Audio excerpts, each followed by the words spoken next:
Magandang araw, narito na ang mahalagang balita dito sa Philippine News Agency.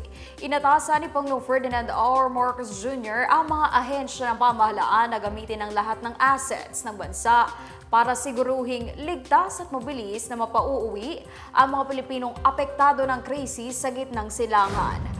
Habang nasa Lao para sa 44th at 45th ASEAN Summit, nagsagawa ang Pangulo ng isang online meeting kasama ang mga kalihim ng gabinete upang talakayin ang lumalalang sitwasyon sa rehiyon. Tiniyak ni Pangulong Marcos na prioridad ng pamahalaan ang kaligtasan at kapakanan ng mga Pilipinong naiipit sa bakbakan at tinagawa ng mga ahensya ng gobyerno ang lahat ng hakbang upang agad na matugunan ang sitwasyon. Ayon sa Presidential Communications Office, kasama sa Zoom meeting sina Executive Secretary Lucas Bersamin, Foreign Affairs Secretary Enrique Manalo, Defense Secretary Gilberto Teodoro, Migrant Workers Secretary Hans Leo Cacdac at National Security Advisor Eduardo Año. Sa kanyang mensahe sa harap ng Filipino community sa Lao PDR, sinabi ng Pangulo na tinututukan nila ang repatriation ng mga Pilipinong nasa Israel at Lebanon na nasa peligro dahil sa tumitinding kaguluhan. Binigyang diin din ng Pangulong Marcos na patuloy ang kanilang pagbabantay para masiguro ang kaligtasan ng ating mga kababayan, lalo na sa mga lugar na labis na apektado ng kaguluhan. Inabisuhan din niya ang mga Pilipino sa Israel na umiwas sa mga delikadong lugar habang patuloy ang tensyon sa rehiyon kasunod ng mga pag-atake ng Hezbollah at ng mga ganti ng Israel sa Lebanon at Gaza Strip. Umaasa ang Department of Budget and Management na dadami pa ang mga pribadong investor na mamumuhunan sa mga proyektong pang-infrastruktura sa Pilipinas. Sa isang pahayag, sinabi ng DBM na sumasailalim pa rin sa deliberasyon ng Kongreso ang panukalang 1.507 trillion pesos na budget para sa infrastruktura sa taong 2025. Mas mababa ito kumpara sa budget ngayong taon na 1.510 trillion pesos. Gayunman, naniniwalaan niya ang gobyerno na mapupondohan ito ng karagdagang investment mula sa pribadong sektor sa pamamagitan ng Public-to-Private Partnership Code. Ayon pa sa DBM, malaking bahagi ng mga proyektong public-private partnership ay may kinalaman sa infrastruktura. Git niya, makatutulong ito para mapaabot ang mga pangunahing serbisyo, mapalakas ang mga industriya at mapalawak pa ang mga koneksyon sa buong bansa. Ayon naman kay Budget Secretary Amenah Pangandaman na nanatiling prioridad ng administrasyon ang pag-uunlad ng infrastruktura sa pamamagitan ng Build Better More program. Ito ay pasok sa medium-term fiscal framework na kailangan para maabot ang mga target ng gobyerno at naaayon sa inaabot nitong 5 hanggang 6% ng gross domestic product para sa infrastructure spending. Muling pinatunayan ng Pilipinas at Estados Unidos ang kanilang matatag na alyansa sa gitna ng mga pagsubok dulot ng kalamidad at umiigting na tensyon sa karagatan.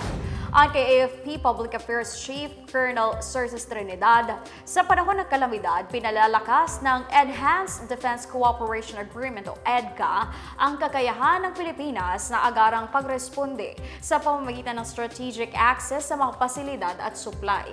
Nitong Martes, ginamit ang mga eroplano ng Pilipinas at Amerika para ihatid ang mga kinakailangang supply sa mga biktima ng bagyong Julian sa Batanes. Dalawang US Marine Corps MV-22 Osprey aircraft ang nagdala ng foreign disaster relief supplies mula sa USED galing sa Lawag Airport patungo sa Batanes.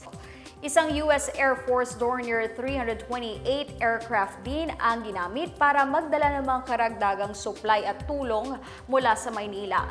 Noong linggo naman, nag-deploy ang Philippine Air Force ng C-130 aircraft mula sa Villamor Air Base para ihatid ang mga mahalagang supply sa apektadong lugar. Sa pamamagitan ng EDCA, nagkakaroon ng magkasamang pagsasanay ang mga sundalong Pilipino at Amerikano na lalong nagpapalakas sa kanilang kooperasyon at kakayahang pandepensa.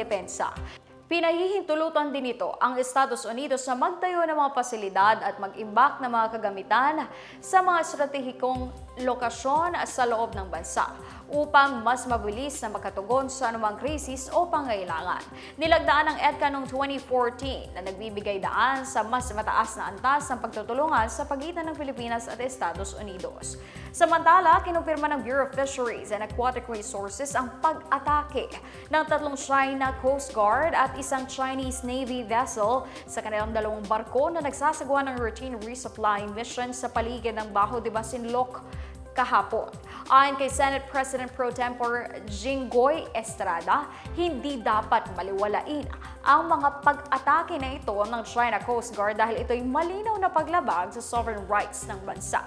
Nanawagan naman si Estrada sa pamahalaan na patuloy na palakasin at panatilihin ang kanilang presensya sa nasabing lugar upang matiyak ang kaligtasan at seguridad ng ating karagatan.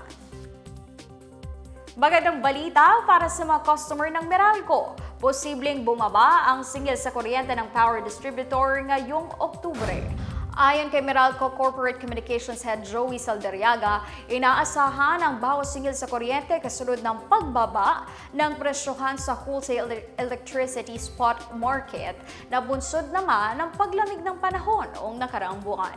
Bukod dito, natapos na noong Setyembre ang paninigil ng deferred WESM prices mula noong Mayo. Umaasa aniya ang Meralco na bababa ang singil ng WESM para mapagaan ang gastusing idinulot ng mga bagong gas sale purchase agreement para sa mga planta ng First Gas sa Santa Rita at San Lorenzo. Noong nakaraang buwan, tumaas ang singil ng Meralco sa bawat kabahayan ng 11 pesos at 782 centavos kada kilowatt hour. Ito ay matapos taasan ng National Grid Corporation of the Philippines ang singil nito sa transmission charge. Sa mga naghahanap ng world-class na pasyalan, kinilala ng isang luxury travel magazine ang 4 na mga isla sa Pilipinas bilang ilan sa nangungunang destinasyon para sa mga turista sa Asia. Sa Reader's Choice Awards ng Condé Nast Traveler, nasa 2 pwesto ang isla ng Boracay sa Asia's top islands at ika-9 sa buong mundo. Kasunod naman ang Palawan sa pang-6 na pwesto, Cebu at the Visayan Islands sa pang-8 at Siargao sa ika-10. Nangunguna naman sa Asia's top islands ang Koh Samui sa Thailand habang pumapangalawa ang Langkawi sa Malaysia.